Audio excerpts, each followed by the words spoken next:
우리 요한일서 4장입니다. 요한일서 4장 우리 9절, 10절 우리 두 절을 같이 보겠습니다.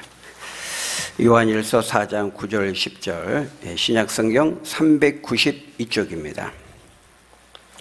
우리 같이 큰 소리로 한번 합독하겠습니다. 요한일서 4장 9절, 10절 같이 읽습니다. 시작. 하나님의 사랑이 우리에게 이렇게 나타난 바 되었으니 하나님이 자기의 독생자를 세상에 보내심은 그로 말미암아 우리를 살리려 하심이라. 사랑은 여기 있으니 우리가 하나님을 사랑한 것이 아니요 우리를 사랑하사 우리 죄를 속하기 위하여 화목 제물로 그 아들을 보내셨음이라. 아멘. 우리 큰 소리로 한번 같이 인사할까요? 메리 크리스마스. 우리 옆 사람과 한 번 더 인사합니다. 메리 크리스마스. 네. 한번 같이 따라하겠습니다. 즐겁게 주님을 경배합시다.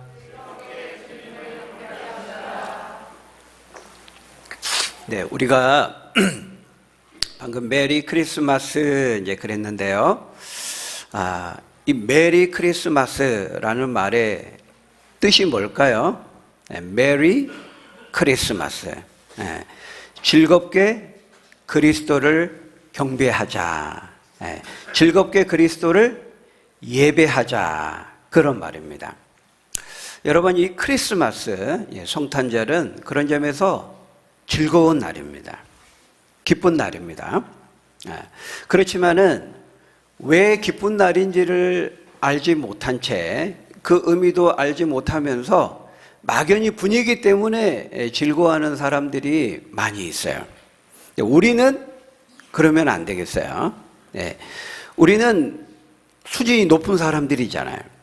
무슨 의미인지도 모르고 즐겁고 기쁘게 보내는 거는 그건 수준이 좀 떨어지는 거예요. 우리 주님의 숙교에 다니는 성도들은 수준이 높기 때문에 왜 기뻐하는지, 무엇 때문에 즐거워하는지 그 의미를 분명히 알고 기뻐해야 되는 것이죠. 여러분, 성탄절은 우리 주일학교 오늘도 같이 예배하지만은 산타를 만나는 날이어서 기쁜 날이 아닙니다. 선물을 받아서 기쁜 날이 아니고 휴일이니까, 쉬는 날이니까 기쁜 날도 아니고 장사가 잘 되니까 기쁜 날도 아니에요. 성탄절은 그리스도 때문에 즐거워하는 날이에요. 그리스도로 오신 그 예수님 때문에 즐거워하는 날이 바로 성탄절인 거예요. 그래서 이 그리스도라는 말은 구원자라는 말이에요. 구원자. 그래서 우리가 이 크리스마스 이 말은 그리스도를 맞수하라, 그리스도를 예배하라, 경배하라, 그런 뜻인 거예요. 다시 말하면 지금 이 크리스마스, 메리 크리스마스 이 말은 예수님이 누구인지를 잘 보여주는 말이에요. 메리 크리스마스. 짧은 단어 안에 예수가 누구인지를 말씀하고 있다는 거예요. 예수는 누구라는 거예요? 예배 받으셔야 될 분이라는 거예요. 경배받기에 합당하신 분이라는 거예요. 띄워졌나요? 예. 제가 이거 잊어먹고 있었어요. 자, 예수님은 누구인가? 메리 크리스마스라는 말 자체 속에 예수님은 예배 받으셔야 될 분이다, 경배 받으셔야 될 분이다, 이거를 우리에게 말씀하고 있는 거예요. 그러니까 예수님은, 예수라는 분은 이스라엘 안에 그 예수라는 이름이 아주 흔한 이름이었거든요. 근데 예수 그리스도 크리스마스 이 말은 예수님이 나사렛 지역에 사는 한 인간 예수가 아니라 그분은 경배받아야 될 분이라는 거예요. 예배받아야 될 분이라는 거예요. 하나님의 아들 구원자라는 것을 말하는 거예요. 그래서 우리가 방금 읽은 아까 본문 말씀에 보니까요, 뭐라고 말씀했어요? 9절에? 우리 9절 다시 한번 같이 읽어볼까요? 9절 같이 읽어봅니다. 시작. 하나님의 사랑이 우리에게 이렇게 나타난 바 되었으니 하나님이 자기의 독생자를 세상에 보내심은 그로 말미암아 우리를 살리려 하심이라. 우리 저쪽에 있는 소그룹에 있는 우리 아이들 있잖아요. 내려와서 같이 예배 드리도록 좀 해주세요. 오늘 같이 예배 드리고 그랬잖아요. 보통 11시 예배가 아니기 때문에. 그래서 여기 보면은 예수님은 누구인가? 예수님은 우리를 구원하시기 위해서 짠 하고 나타나신 분이라는 거예요. 우리를 살리기 위해 이 땅에 나타나셨다. 하나님의 사랑이 우리에게 이렇게 나타난 바 되었다. 이렇게 말하잖아요. 그러니까 여러분, 이 나타났다라는 말은 성경의 또 다른 곳에는 어떻게 사용되고 있냐면은 예수님이 부활하셨을 때도 이 나타났다라는 말에 사용되고 있어요.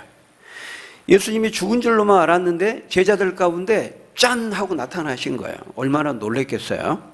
바로 그때 사용됐던 똑같은 말이에요. 하나님의 사랑이 나타났다. 예수님이 부활하셨을 때 나타났다. 그 같은 말이에요. 그러니까 예수님께서 하나님의 사랑으로 이 세상에 짠 하고 나타났다는 거예요. 예수라는 사람으로 그리스도가, 구원자가 등장했다, 출현했다, 나타났다, 이 세상에 오셨다, 그런 말이에요. 왜 나타나셨다는 거예요? 왜 오셨다는 거예요? 우리를 사랑하셔서 우리를 구원하기 위해서 오셨다라는 거예요. 여러분, 이 가운데 혹시 119 구급차 타보신 분 있나요? 119 응급차 타보신 사람 있어요? 저는 타봤습니다. 자랑은 아니지만은 제가 결혼 전에 교통사고가 크게 났거든요. 제가 튕겨 나갔습니다, 차에서. 교통사고가 나가지고 이렇게 큰 트럭이 앞에서 오는 걸 내가 딱 핸들을 돌리면서 탈선해가지고 차에서 이제 도로 밖으로 나간 거예요. 차가에서 제가 튕겨 나갔어요. 어떻게 튕겨 나간지도 몰라. 유리창 깨지는 소리만 제가 들었는데. 그랬는데 이제 사람들이 긴급하게 이제 119에 신고해 줘가지고, 그래서 응급차가 긴급 출동해가지고 제가 그 차를 타고 살 수가 있었어요. 여러분, 이제 우리가 운전하다 보면은 삐뽀 삐뽀 이렇게 사이렌 소리 울려서 이제 그럼 비켜줘야 되잖아요. 운전하다가 또 사이렌이 울리네. 약간 짜증이 날 수도 있을지 모르겠어요. 근데 이거 한번 타본 사람은 무조건 비켜줍니다. 너무 감사하니까. 내가 사고를 만났을 때, 어려움을 당했을 때 이 응급차가 출동해서 와주면 얼마나 감사해요. 불이 났는데 내가 꼼짝없이 죽게 됐어요. 근데 그때 내가 이제 살 가망이 없다 그랬는데 그 불길을 뚫고 어디선가 소방관 아저씨가 짠 하고 나타나면 얼마나 감사하겠어요. 산에서 등산하다가 길을 잃고 헤매이고 있는데, 지금처럼 눈이 많이 와서 미끄러져 낙상하고 발목 뼈가 부러져 가지고 움직이지도 못하고 꼼짝없이 죽어가고 있는데 그때 긴급 헬기가 하늘에서 짠 하고 나타나면 얼마나 감사하겠어요. 겪어본 사람만 알 수가 있는 거예요. 그죠? 네. 바로 예수님이 이 세상에 나타나신 것은, 짠 하고 나타나신 것은 바로 그렇게 긴급하게 이 땅에 찾아오시고 나타나셨다라는 거예요. 여러분 알고 계시나요? 지금도 세계 곳곳에서는 굶주림에 허덕이는 많은 나라, 많은 사람들이 있어요. 우리가 TV, 다큐멘터리 이런 거 통해서 보면은 우리가 알 수 있는데요. 여러분 혹시 보신 적 있는지 모르겠어요. 지금도 저기 아프리카 대륙 같은데, 그런데 보면은 우간다, 이런 나라 같은데 보면은 지금도 굶주림에 허덕이는 사람들이 많이 있어요. 아파도 병이 걸려도 치료를 받지 못하는 거죠. 그때 많은 사람들이 자원봉사를 가고, 자원봉사를 가요. 그죠? 그때 찾아오는 그 사람들을 보면서 원주민들이 얼마나 감사하겠어요. 그 먼 거리를 우리를 구원하기 위해서, 우리를 치료해 주기 위해서 찾아오니까 얼마나 감사하겠습니까?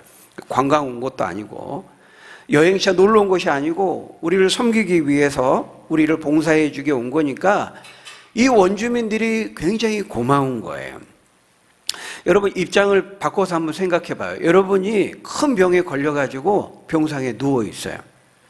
난치병에 걸려서 죽어가고 있어요. 그런데 여러분 이 병은 희귀병이라서 국내에는 약도 없고 치료할 수가 없는 거예요. 죽어가고 있어요. 근데 저 멀리 막 비행기를 타고 뭐 미국 같은 데서 여러분을 구원하기 위해서, 여러분을 위로해 주기 위해서 왔다. 그럼 굉장히 감사하겠죠. 근데 그냥 위로차 오는 정도가 아니라 여러분을 치료해 주기 위해서 왔다. 더 감사하겠죠. 근데 그 치료하는 방법이 그 사람의 장기를 여러분에게 기증해 주고, 기증해 준 다음에는 그 사람이 죽어야 된다면, 근데 그거를 알고도 그 먼 데서 많은 시간을 걸려서 일부러 여러분에게 찾아와서 장기를 기증해 주고 여러분을 치료해 주고 여러분을 살리고 죽는다면 얼마나 감사하겠습니까? 예, 눈물을 흘릴 정도로, 뭐라고 표현할 수 없을 정도로 너무 감사할 거예요. 근데 여러분, 하나님께서 예수님을 이 땅에 보내셨다는 것은, 예수님이 이 세상의 구원자로 나타나셨다는 것은 바로 그런 것과 같다는 거예요. 아니, 그것과 더 비교할 수 없는 놀라운 찾아오심이고 나타나심이라는 거예요. 그것을 오늘 본문 9절에서 그렇게 말하고 있는 거예요. 하나님의 사랑이 이 세상에 놀랍게 나타났다라는 것입니다. 바로 그분은 독생자 예수님이라는 거예요. 근데 이 예수님이 왜 우리에게 나타나셨는가? 왜 나타나셨다는 거예요? 우리를 구원하시기 위해서, 우리를 살리시기 위해서 오셨다는 거예요. 아니, 우리를 살리다니요? 우리가 뭐 죽었나요? 우리가 지금 숨 잘 쉬고 잘 살고 있는데 굳이 왜 우리를 구원하러 온다는 거예요? 우리 지금 잘 살고 있는데. 예. 근데요, 성경은 놀랍게도 예수님 믿지 않는 인생은 살았지만 죽었다고 말해요. 살았으나 죽었도다, 이렇게 말해요. 육신적으로 우리가 호흡하며 살고 있지만은 하나님 없는 인생은 살았으나 죽었도다. 이미 죽었다는 거예요. 그리고 그 상태가 계속 지속된다면은 영원히 죽는다고 말하고 있어요. 에베소서 2장 1절 같은 데 보면은 너희가 이미 허물과 죄로 죽어 있었다. 죽었던 너희를 그리스도 안에 살리셨다. 이렇게 말하고 있어요. 우리가 겉으로 보면은 다 신사고 숙녀고 건강하고 젊고 멋지고 다 잘 살고 있는 것 같아요. 근데 하나님 없는 인생은 죽었다고 성경은 말하고 있어요. 그 마음에 예수 그리스도의 생명이 없는 사람은 영적인 시체와 같다고 말하고 있어요. 살았지만 사실은 죽었다는 거예요. 성경은 그렇게 말하고 있어요. 여러분, 인간이 왜 죽을까요? 인간이 왜 죽어야만 하죠? 혹시 생각해 본 적 있나요? 예.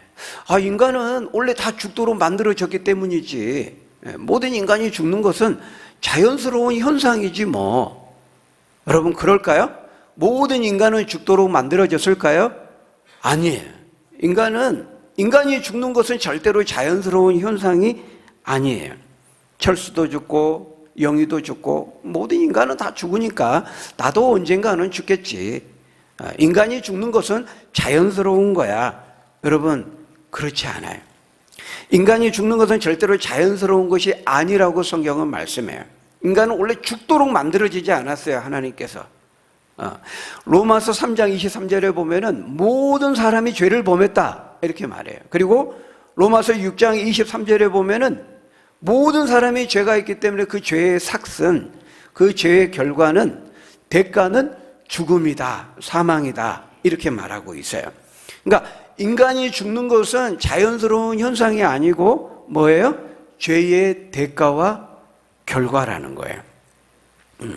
하나님께서 인간 아담을 창조하신 다음에 에덴에서 모든 것을 다 먹고 살 수 있도록 하셨어요. 근데 아담아, 저기 중앙에 있는, 에덴 동산 중앙에 있는 저 나무의 실과만 먹지 마라. 네가 저거 먹는 날에는 분명하게 죽을 것이다, 이렇게 말씀했거든요. 근데 인간 아담이 하나님의 말씀을 듣지 않고 그 말씀을 무시하고 그 선악을 알게 한 나무의 열매를 먹었어요. 네가 저거 먹는 날에는, 네가 저거 먹으면 죄인데 죄를 범하는 날에는 네가 정녕 죽을 거야, 이렇게 말씀했는데 정말 그것을 먹은 다음에 하나님이 말씀하신 대로 이 세상에 죽음이 찾아오게 된 거예요. 여러분, 그 아담이 그거 먹고 살았어요? 죽었어요? 지금 없죠? 죽었어요. 하나님 말씀대로 인간이 죄를 범하니까 이 땅에 죽음이 찾아오게 된 거예요. 그러니까 모든 인간이 죽는다는 것은 뭐예요? 그 안에 뭐가 있다는 증거죠? 죄가 있다는 증거예요. 모든 인간이 죽는 것은 그 안에 죄가 있다는 것을 보여주는 거예요. 인간은 죄가 있기 때문에 죽는 거예요. 죽어가는 거예요. 여러분, 인생은 생로병사의 고통이 있다고 말해요. 어떤 사람도 이 생로병사의 고통에서 제외될 수 있는 사람이 없어요. 생, 태어나고, 로, 자라고 늙고, 병들고, 사, 죽는다는 거예요. 에이, 목사님, 이 크리스마스 성탄절이 너무 즐거운 날인데 왜 자꾸 죽는다는 얘기예요? 기분 나쁘게. 크리스마스 분위기 다 망치는데 지금? 여러분, 미안해요. 근데 여러분, 이거 너무 사실이에요. 너무 중요한 현실이에요. 팩트예요. 인간은 죄로 인해서 이미 죽어 있고 앞으로 죽을 것이고 영원히 죽는다는 거예요. 그래서 여러분, 죽음에는요 3가지가 있어요. 3가지. 첫 번째, 예수님 믿지 않고 살아가는 사람이 이 3가지 죽음을 경험하게 된다고 말하고 있어요. 첫 번째 죽음이 뭐냐면 영적인 죽음이에요. 한번 따라해 볼까요? 영적인 죽음. 영적인 죽음이라는 건 뭐냐면 아까 살았으나 죽었다 그랬는데요, 이렇게 육체적으로는 숨쉬며 살아있는데 하나님과 떨어져 있으면 그 인생은, 그 영혼은 죽었다는 거예요. 여러분, 이 우리가 꽃을 딱 꺾어놓고 꽃꽂이를 해놓으면 당장은 살아있고 보기 좋은 거지만 저 꽃은 살았어요, 죽었어요? 이렇게 물어보면 애매하죠? 언젠가는 죽어요. 그러니까 영적인 죽음이라는 것은 하나님을 믿지 않고 하나님과의 관계가 떨어짐으로 인해서 그 인생이 죽었다는 거예요. 영적인 죽음을 말해요. 두 번째는 뭘까요? 우리가 잘 아는 육체적인 죽음이에요. 나이가 많이 들거나 늙어서 병이 들어서 또 사고를 당해서 우리가 육체적으로 죽는 거, 이게 두 번째 육체적인 죽음이에요. 따라해 볼까요? 육체적인 죽음, 이게 두 번째 죽음이에요. 세 번째 죽음은 영원한 죽음이라고 말하고 있어요. 영원한 죽음. 히브리서 9장 27절에 보면은 한 번 죽는 것은 사람에게 정하신 것이요 그 후에는 심판이 있으리니, 이렇게 말해요. 그러니까 육체적으로 죽고 끝나는 게 아니고 죽으면 다 끝나는 거지, 끝나는 게 아니에요. 새로운 삶이 기다리고 있는데 그거는 영원한 죽음이라고 말하고 있어요. 예수님 안 믿고 죽는 사람은. 근데 예수님 믿고 죽은 사람은 어때요? 첫 번째 영적인 죽음, 두 번째 육체적인 죽음까지는 경험하지만 영원한 죽음, 세 번째 죽음은 경험하지 않는다고 말하고 있어요. 오히려 부활해서 영원한 생명, 천국에서 영원한 구원을 누리게 된다고 말하고 있는 거예요. 어떻게 이것이 가능하게 되었는가? 하나밖에 없는 독생자 그리스도를 아기 예수로 우리에게 보내주셨기 때문에 아기 예수를 보내주신 하나님의 그 은혜와 사랑으로 그것이 가능하게 되었던 거예요. 그것을 오늘 본문 10절에는 뭐라고 말씀하고 있어요? 우리 10절 말씀, 오늘 본문 10절 말씀 한번 같이 읽어볼까요? 시작. 사랑은 여기 있으니 하나님이 우리를 사랑하사 우리 죄를 속하기 위하여 화목 제물로 그 아들을 보내셨습니다. 여러분, 여기 10절 말씀 자세히 보세요. 여기서도 죄에 대해서 말하고 있어요. 죄. 아들을 보내신 것은 우리의 죄를 속하기 위해서, 죄를 없애기 위해서 보내셨다, 그렇게 말하고 있어요. 화목 제물, 이거는 구약에 나오는 그 제사 용어예요. 구약에서는 이렇게 우리가 앉아서 예배 드린 게 아니라 제사를 드렸어요. 짐승을 잡아서 제물로 바치면서 그 짐승을 잡아 죽이는 건데 사실은 우리가 죽는 것과 같은 의미로 그 제물에 안수하고 그 동물을 잡아 죽이면서 태워서 하나님께 제사를 드렸어요.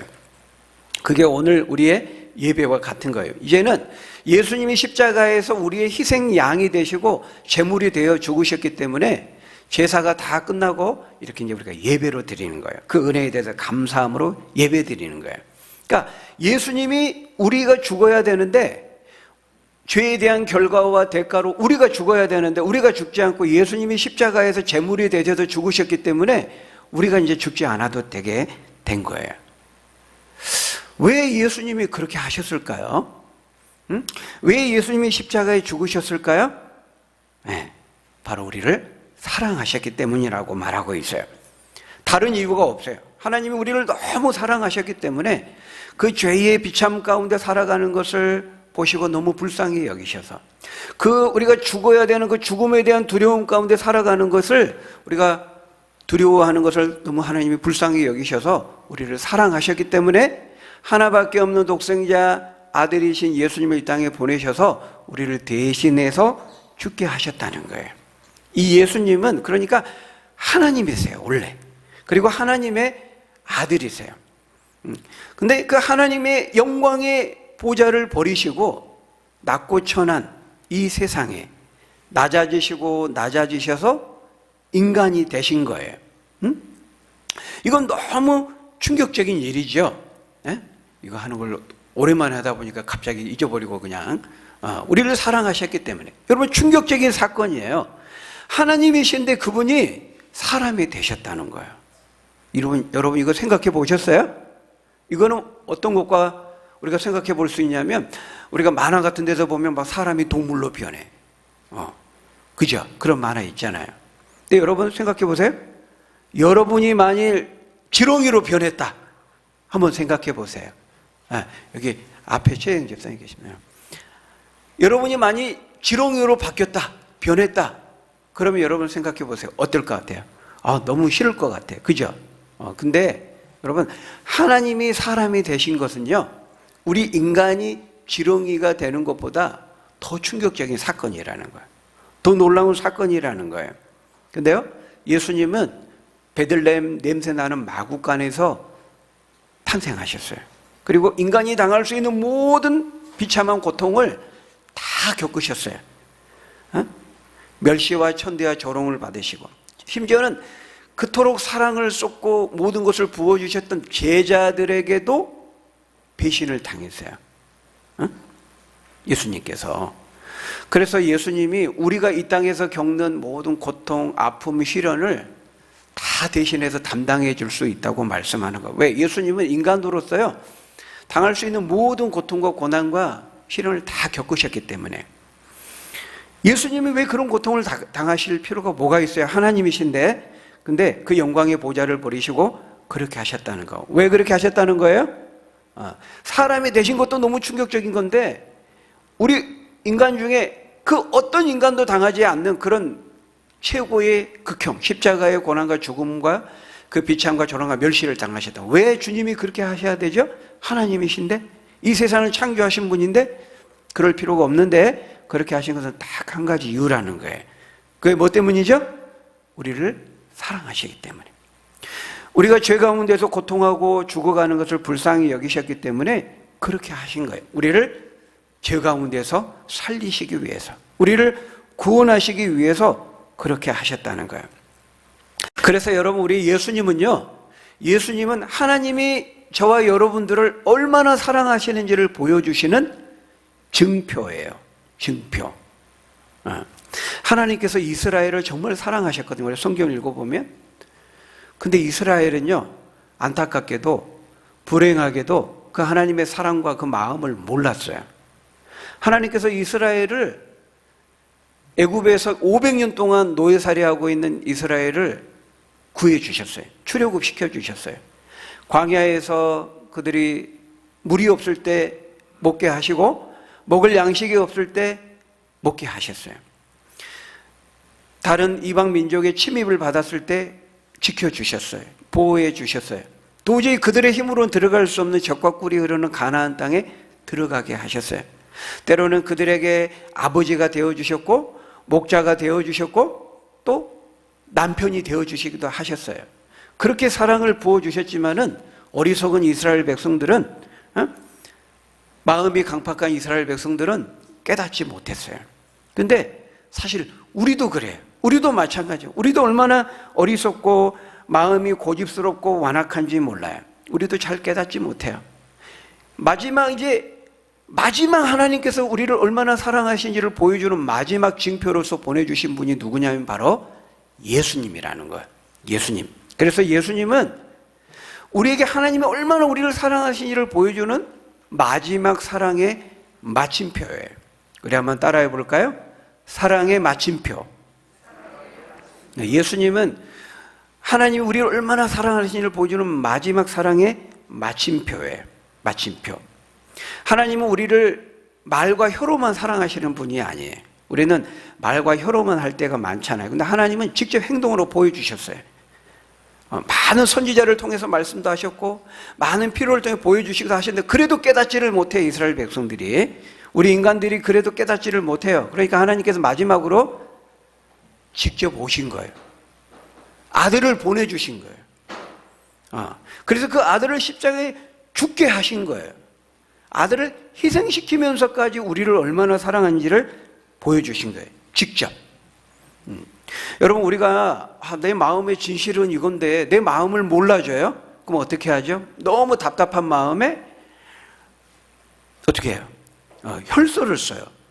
피를 흘리면서 진실입니다. 이렇게 자기가.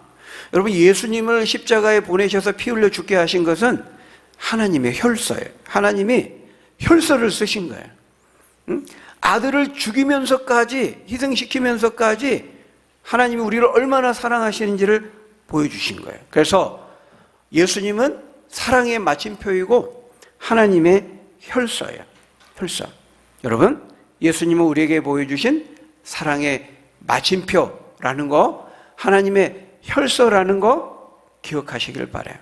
하나님은 우리에게 보여주실 수 있는 마지막 하나님의 히든 카드예요. 더 이상의 카드는 없어요. 하나님이 내가 너를 얼마나 사랑하는지를 보여줄 수 있는 마지막 히든 카드예요. 네, 이 카드까지 이제 받아들이지 않으면은 이제 그 사람에게 보여줄 수 있는 카드는 없는 거예요. 아들을 보내주 죽게 하셨는데도 그 사랑을 못 믿으면, 안 받아들이면 그 어떤 것을 보여줘도 그 사람은 믿지 않을 거예요. 그래서 예수님은 마지막 마침표이고 마지막 히든 카드라는 거예요. 여러분, 로마서 5장 8절에 보면 이렇게 말씀해요. 우리 말씀 읽고 우리 마치겠습니다. 한번 같이 큰 소리 읽어볼까요? 시작. 우리가 아직 죄인 되었을 때 그리스도께서 우리를 위하여 죽으심으로 하나님께서 우리에 대한 자기의 사랑을 확증하셨느니라.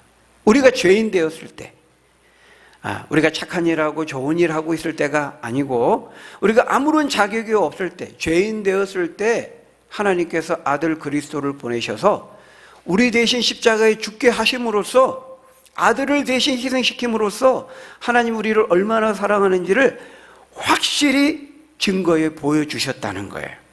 여러분, 하나님께서 저와 여러분들을 사랑해서 보내주신, 아기 예수로 보내주신 이 예수님, 아직도 믿어지지가 않나요? 하나님의 사랑으로 보내주신 그 예수님이 아직도 믿어지지 않나요? 네, 이번에 꼭 여러분들이 믿고 만났으면 좋겠어요. 그래서 이 성탄절에 아기 예수로 오신 그 의미를 우리가 잘 알고 우리를 사랑하셔서 우리를 구원하기 위해 보내주신 그 아기 예수를 나의 길이요, 진리요, 생명으로 믿고 받아들이고 그 죄에서 해방되고 그 영원한 생명을 누리고 알지 못하는 사람들에게 전할 수 있는 우리 믿음의 사람들이 다 되시기를 예수님의 이름으로 간절히 축원합니다. 기도하겠습니다. 아버지 하나님, 우리를 사랑하셔서 우리를 구원하기 위해서, 우리를 살리기 위해서 이 땅에 오신 아기 예수로 오신 주님, 그 아기 예수를 보내신 하나님, 그 은혜와 사랑을 너무 감사합니다.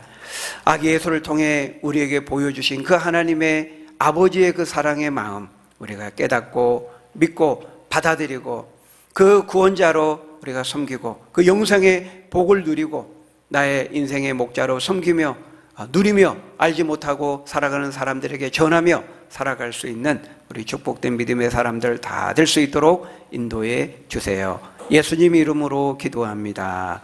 아멘.